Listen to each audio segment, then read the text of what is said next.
Bismillahirrahmanirrahim. Assalamu alaikum and welcome to Newsroom. I'm your host, Khalid. But today is Friday, the 18th of October 2024, and we've got lots to discuss with you. So, without further ado, this is the lineup for today's show.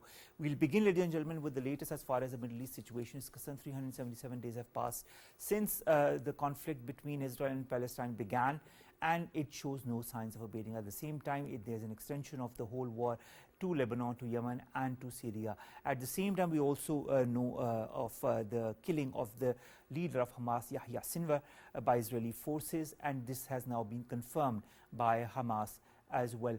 What is now going to happen in the whole of the Middle East, with a lot of pressure on Hamas, on Hezbollah, on the different countries, and the massacre going on from the Israeli side?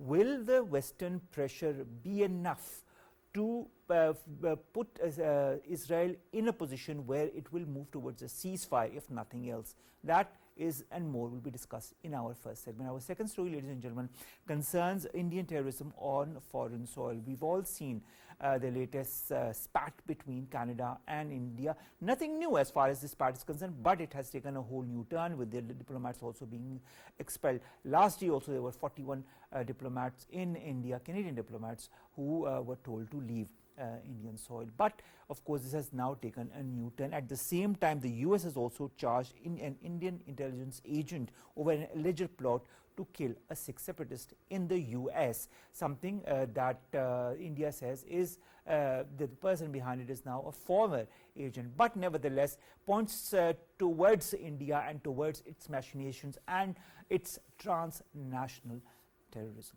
This will be a part of our second story. Then we are going to talk about the UNESCO that has unanimously adopted Pakistan-led resolution on countering disinformation for the promotion and protection of freedom of expression and access to information. We all know how Pakistan has been, highlighting disinformation, misinformation, and how we need to do the needful to avoid such malicious information from perpetuating into the minds and hearts of the people. And this the resolution is a step in the right direction. Finally, we're going to talk about a man, Nathan Sawaya is his name, who uses some 10 million Lego bricks to create life-size sculptures, including famous artworks like the famous painting The Scream. This and more will be part of our lineup for today. But let's begin without further ado on the Middle East situation. We've been joined by two guests. Let me introduce them to you one by one. In the studios, we've been joined by Munib Salman. He's a research associate at the ISSI, a think tank. He's right here with us in the studios. Munib, thank you very much to have joined us. And in the studios, we've been joined by our dear friend, brother Usama Muhammad Nazal, a Palestinian journalist who joins us from Jenin. Usama, thank you very much to have joined us. I'll begin with you, Usama. Usama, Hamas has now finally confirmed in a statement the killing of Hamas leader Yahya Sinwar by Israeli forces in Gaza. Sinwar had succeeded Ismail Hania. I'd like to understand also what is the situation now within Palestine, now that one after the other the Hamas leaders are being targeted and killed by Israel. Secondly, the news of Yahya Sinwar's death has, on the one hand, created a lot of uproar within Palestine, but on the same hand, in the West, we have statements like the British Prime Minister, who says his country will not mourn the death, and of course Joe Biden calling it a good day for the world. How do you view this assassination, and what is going to be the aftermath? Yeah, first of all, thank you very much for having me, dear Omar. Concerning the statements of the American president that this is a good day, I think he would say it would be the best day if he wakes up and finds no Palestinian on a planet, because Biden proved since the start of the Israeli genocide campaign against the Palestinians that he is leading the war against the Palestinian people by providing Israel everything it needs in order to finish off its mission of erasing and wiping out Palestine off the map. Concerning the British, the Palestinians are not asking the British Prime Minister to mourn their leaders and their children and their women who are slaughtered and butchered by the Israeli warplanes on a daily basis. Israel assassinated Yahya Sinwar or not assassinated, but killed him really during an armed clash, as he was not hiding. He was not escaping from the Israeli forces, but he was in the front line facing the Israeli occupation forces. And his martyrdom proved the fake news and the fake narrative that the Israeli regime tried to promote over the past 12 months, that the leaders of the resistance in Gaza are offering the people while they are hiding in safe areas. So the image that all the world had seen yesterday, it proves that all the Palestinians are on the same page, fighting against the Israeli occupation genocidal campaign together, hand in hand, with no difference between a soldier and a leader. Concerning the killing of Sinwar, you know, and everybody's know, that Israel has been killing Palestinian leaders since the start of the Palestinian Revolution. So this was not a new incident in the chapter of the Palestinian Revolution, but at the same time, Israel failed to kill the spirit of the Palestinian fight for justice, freedom, and independence. Yes, it is painful to see the Palestinian leaders killed, painful to see the Palestinian children and women being burned in their tents by the Israeli bombs, but at the same time, this is the fate of the Palestinian people, to fight against the Zionist regime that tries to control not only Palestine, but the whole of the Middle East. All right, stay online with us. Munib, coming to you, I'd like to refer to the statement by Benjamin Netanyahu, who says this is not the end of the war in Gaza. I feel it's a very important statement because many countries in the West and in the Muslim world were thinking that now that Israel has martyred or killed or massacred Sinwar, that this might bring a change in their attitude, or they might go for a ceasefire, or they might agree to a ceasefire that Joe Biden has been pushing for since the last couple of months. But a statement like this seems to indicate that Israel is hell-bent on moving forward and killing more and more Palestinians, more and more Lebanese as time goes by. He also, said that we have before us a great opportunity to stop the axis of evil and create a different future. Of course, he was talking about Gaza, Lebanon, Syria, Iraq, and Yemen. How does this show the Israeli attitude of what it wants to do with this region ultimately, or what it has been always wanting to do as far as this region is concerned? Doesn't it lay bare the realities of the Israeli mindset? Certainly, this reflects the intent that the State of Israel, particularly their Prime Minister Benjamin Netanyahu, has for the people of Palestine, for the State of Palestine, and for the greater Middle East at large. Now, ever since the start of the war, since October 2023, there have been different statements coming from the top Israeli leadership about how they plan to make Gaza a part of Israeli jurisdiction, or how they want to take over the remains or whatever is left of the State of Palestine. So this is a further affirmation of that. And it all started with the pretext of declaring counter-terrorism or deterring this what they call a terrorist group of Hamas, and this is what has been reflected in statement of US President Joe Biden as well. But this is a very stark reminder of how over the years, especially since 9/11, the pretext of terrorism has been used to unleash violence against states. And this reminds me of generally what is considered as a tradition of critical terrorism studies, that the international discourse on terrorism since 9/11 has been to instrumentalize terrorism to carry out the goals of states. For instance, United States justified its war on Iraq using the this pretext of terrorism.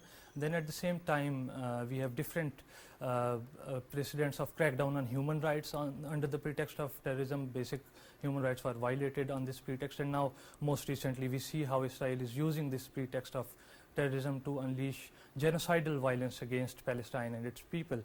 So the statement of the Israeli Prime Minister clearly reflects that it is nowhere near to stopping that genocide. All right. Osama, coming to you. Netanyahu, we need to go to a short break, then we'll be back and we'll discuss the latest as far as the Middle East is concerned. But stay tuned.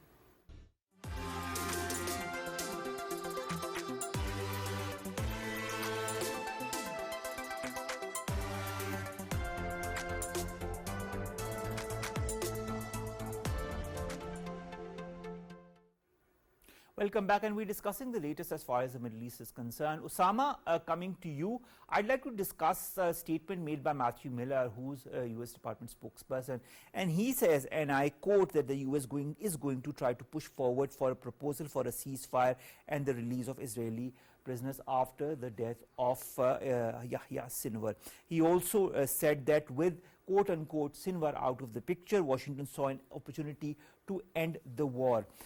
He said there have been no negotiations for an end to the war because Sinwar has refused to negotiate. Anthony Blinken also yesterday says that Washington would redouble efforts in the days ahead to end the conflict in Gaza following the death of Yahya Sinwar.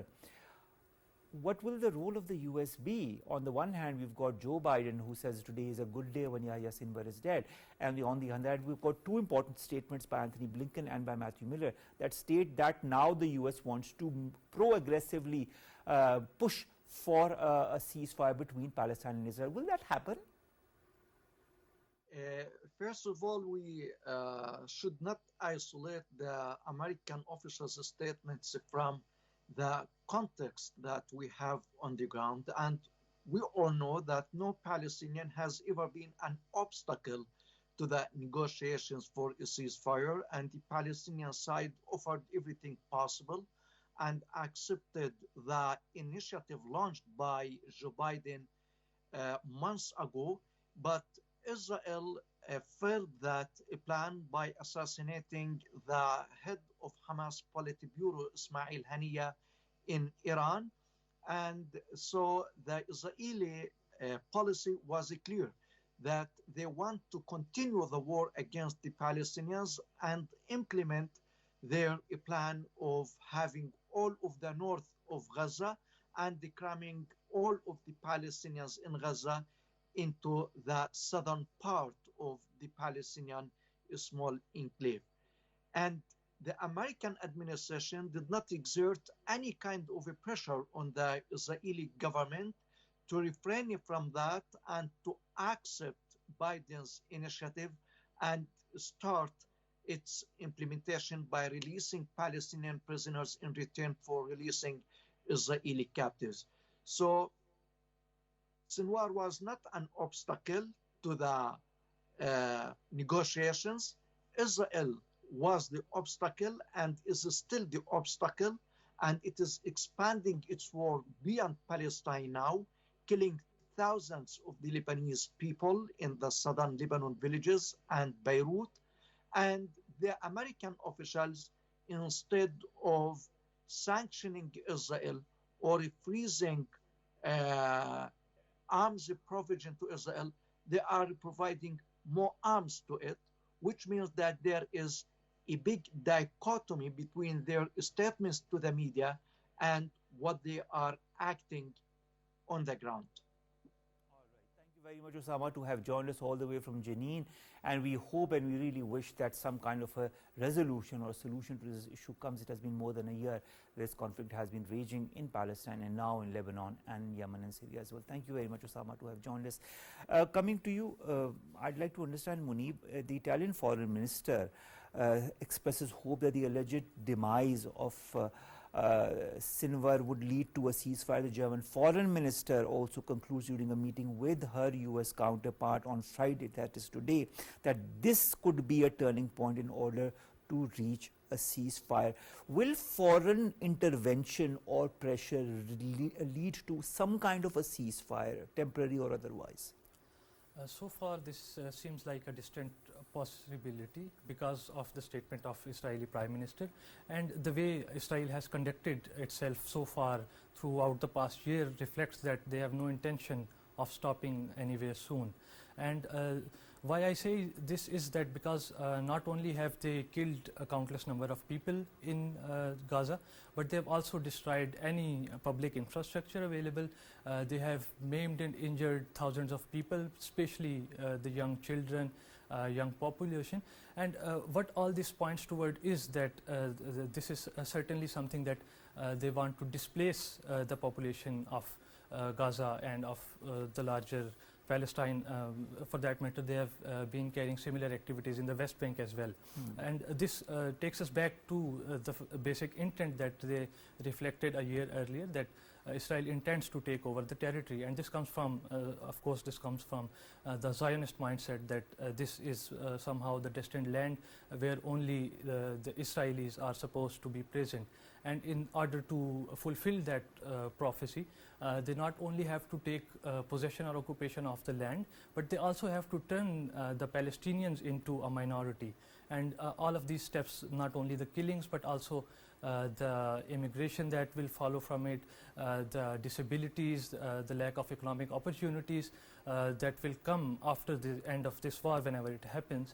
This shows that they will, and they aim to clearly turn the Palestinians into a disabled minority, or perhaps even to ethnically cleanse them. But I think altogether. this ethnic cleansing, we've been seeing this since the last couple of months, the way they have been moving forward, the way they have been, doing all these war crimes, these crimes against humanity, all of this points towards only one direction. Anyways, coming to Lebanon also, because now it's just not Israel-Palestine, it's also Israel-Lebanon. The health ministry says 45 people have been killed, 179 wounded in attacks on Thursday alone. And of course, but at the same time, we've got Hezbollah that says that it is entering a new phase in its fight against Israeli troops. It says it has introduced new weapons over the last few days. 5 Israeli soldiers have also been killed in southern Lebanon and 9 seriously injured. Hezbollah has vowed to escalate this fight against Israel. What should we expect, in your point of view, Munib, as far as the Lebanese is concerned, as far as Hezbollah and its retaliation is concerned to the Israeli side? As far as we see Israel's actions against Hezbollah and in Lebanon, and of course also their larger actions that they have been taking against Iranians, against the Yemenis in the past few months, it clearly Syria. Yes, and in Syria as well. This shows clearly that the Israeli intent is now to take, and all their references to the axis of evil, this shows their intent that they take it as an opportunity to take out as many of their adversaries in the region as possible. But what the Hamas and the Hezbollah effort to curtail Israeli aggression reflects is that maybe it is an attempt to bring the war to an early halt. So the same happened in 2006 when Israel attacked But Lebanon. that was a short, that was what, 2 weeks? Yes, yes. Not more than that. Yes. This has gone beyond a year. And at that time it terminated early because the Israeli losses were greater, more proportionately greater.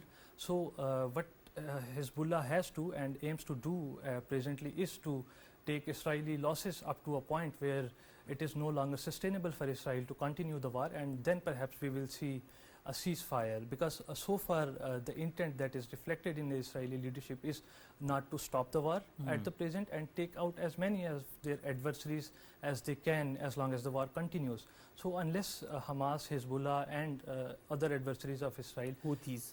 yes, certainly take the war to a point where Israeli losses are not sustainable, the war is expected to continue for the foreseeable future. On the one hand, when it comes to Gaza, we see the number of deaths that continue and the numbers that increase manifold with each passing day. 42,438 have been killed so far officially, because unofficially, as per the Lancet report, the number of dead has exceeded 180,000. But that only we'll know once the war ends or some kind of ceasefire comes into place. At the same time, almost the entire Gaza population is suffering from food insecurity, as per the latest IPS report. What happens to the Palestinians now? On the one hand, they are being butchered, they are being injured. On the other hand, they've been deprived of food, basic health necessities. What is the fate of the Palestinians?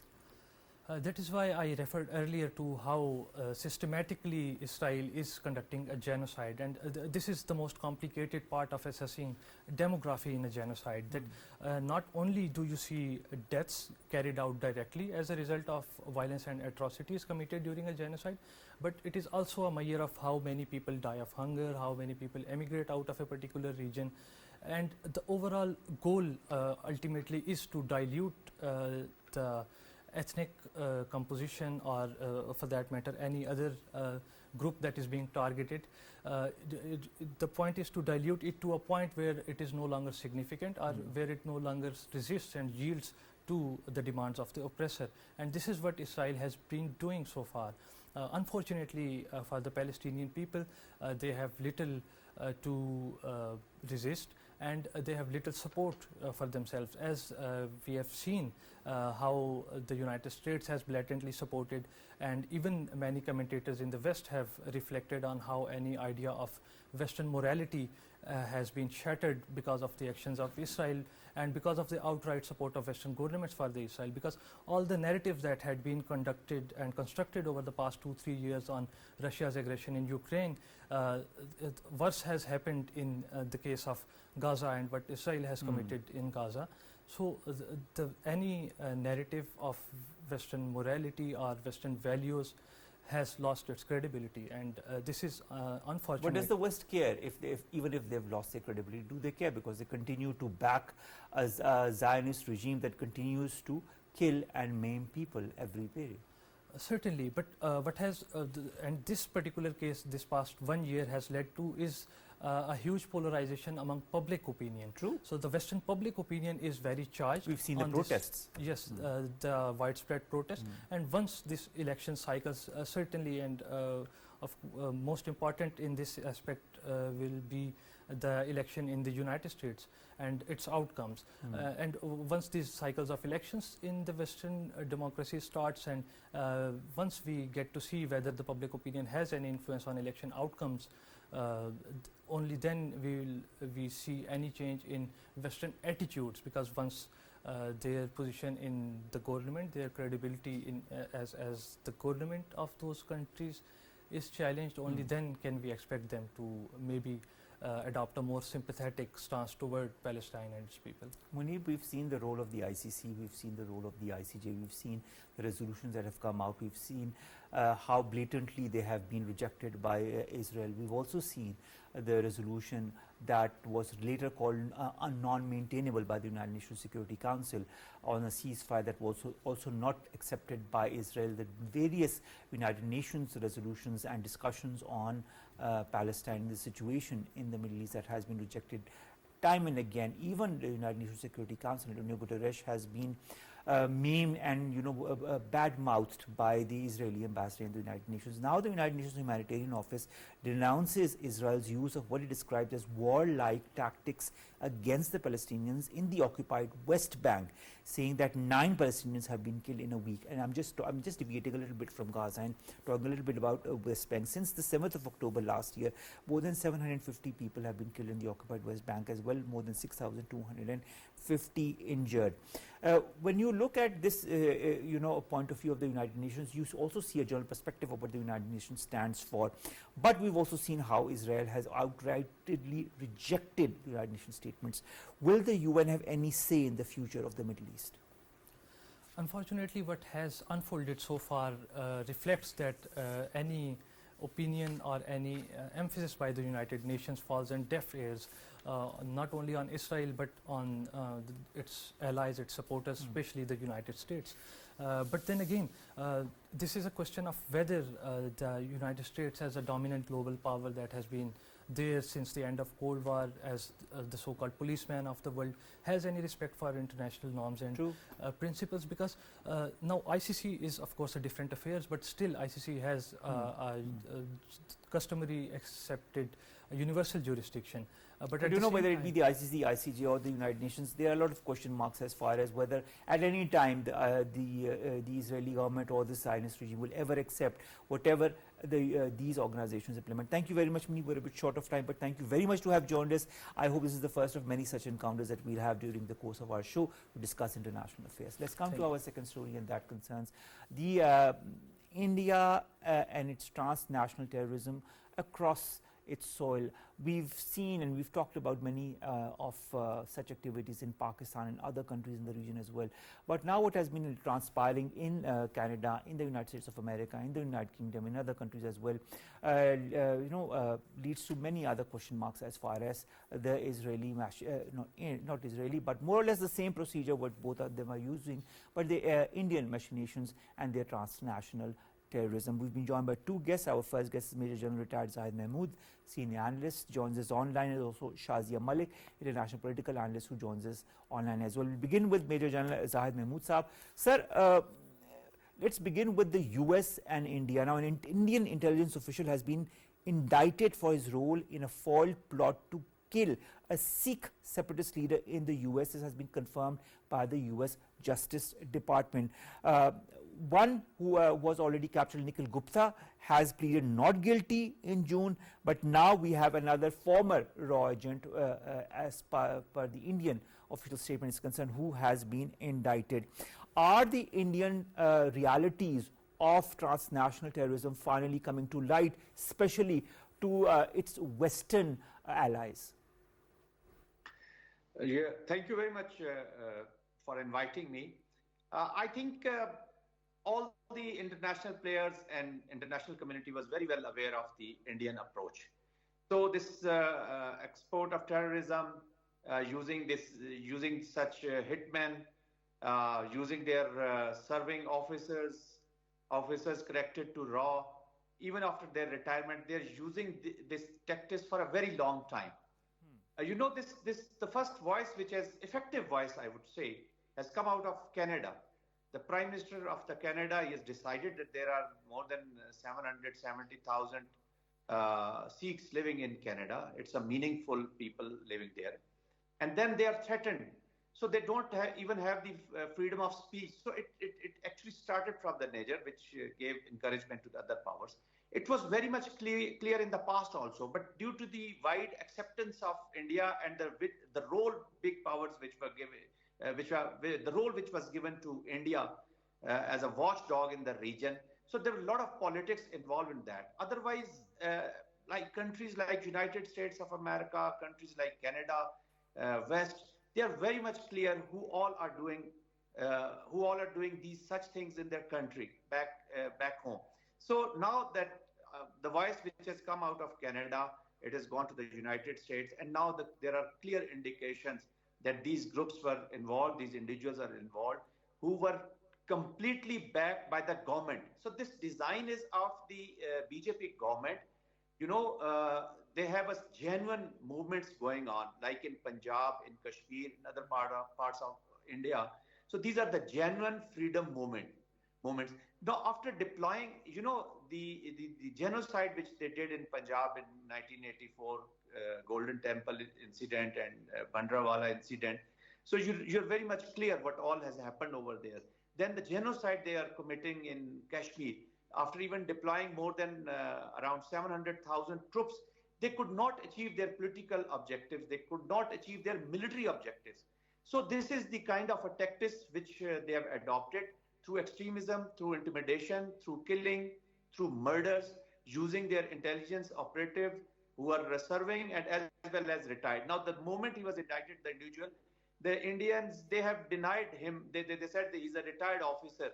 So they can abandon. What else could they do? What else could they do? Would they have said, yes, he's our officer. We have sent him to do operations on our behalf. I mean, this was expected that they would deny any involvement. They would say he's no longer part of our machinery. Shazia, I'd like to understand the latest spat between Canada and India. Has it affected the relationship between the two countries, and especially of the Canadian diaspora that is currently that is of Sikh origin that is currently living in Canada? Is it going to affect them in the long run as well? Because there are certain apprehensions. Yes, absolutely. Thank you very much, first of all, for the opportunity. Yes, it is going to affect, like earlier, also India closed all the visa operations and then they opened up. But this obsession of the BJP government, "Ghuske marenge," they are really, becoming very, very adventurous. And they are following now exactly the path of Mossad. If you remember an incident that happened in UAE, that Mossad agents came and they killed one of the, Palestinian top officials over there. So they think that they can also do the same. Now, Canada, for Canada, they have said, oh, like the Ministry of External Affairs, the whole statement of Canada is preposterous. Mr. Jaswal said that. So, Mr. Jaswal, I want to tell you that your actions are absolutely preposterous. You come into our country, which is a democratic country, you kill our people on our soil. That is preposterous. You lie. That is preposterous. Pakistan has been saying this for a long time, that India has carried out these nefarious activities in its country, but nobody gave a hearing ear to that. But now they have increased their footprints in Canada. You might have heard about Mr. Mike Burgess, the intelligence officer in Australia. He said there is a nest of spies working over here, the Indians, I mean, of course, and the Australian government tried to play that down, but Washington Post report very clearly said that 2 Indian spies were actually expelled from Australia. And so definitely it affected the diaspora there, and it is affecting here. If you know that the leader of NDP, Mr. Jagmeet Singh, has already said to the Trudeau government that they need to put sanctions on India, because India is actually doing all these covert activities in Canada, in US, in Australia, and God knows how many countries like Pakistan as well. All right, that is true. Last question to you. We're a bit short of time, Major Jan Saab, or else we would have continued. All of these things that have now come to light that you say all were already known by the governments in these very countries, but of course now that it has come to light, they have to move in a certain direction. What direction will that be in your point of view, whether it be the US or whether it be Canada or whether it be other countries where the Indian transnational terrorism has implicated itself through different operations? Well, I mean, that's all about trade, the world depends on trade. For Pakistan, for Canada, they can say khalli walli, like our Arab friends say, because the trade volume is just about 5.3 billion, just like they show their eyes and muscles to Pakistan. They can't do the same thing with China. Similarly, they won't be able to do much with Australia, because their trade volume is $31.5 billion. With UK, their trade volume is $39.7 billion. With US, it is $191.8 billion. Also, they are part of the Quad. They are parts of G20. So Saab, I want you to answer the same question. What effects are these current issues going to have on the relationship between the important Western allies of India and India? So that's what I'm trying to say. Nothing. They will not. The question is for you. General Saab, the question is for you. Sorry, I couldn't hear you, but if you can kindly quickly repeat the question. What kind of future do you foresee between India and the West, especially US, Canada, and other important countries? You see, they must have thought out the whole plan, how to go about it. They have so much of evidence with them. That's why they have gone to this. So they must have thought out the end state of this. And what I am foreseeing is that probably a serious legal action, serious punishments, and execution of those punishments. All right. And this will create alarm in the other parts of the world also, in the West, because this is the attitude of this Hindutva government. This is the attitude of, and this is not a new phenomenon. Since their creation, since the creation of the RSS, this is deep rooted in their character. So everybody must be very, very extremely apprehensive about Indian people. The diaspora is large in West, and they can use anyone, anytime. And you do That is true, and that is very unfortunate, but that is so true. Thank you very much to both of my guests, Major General Retired Zahid Mahmood Saab, as well as Shazia Malik, to have joined us and to have discussed this latest example of transnational terrorism that India has been involved in, that it has been involved in since quite some time, but now things are finally coming to light. With that, ladies and gentlemen, we come to an end of today's newsroom. We'll see you, inshallah, on Monday with news stories segments that pertain to us here in Pakistan. It's the weekend. Have a great one. We'll see you in a couple of days. Allah Hafiz.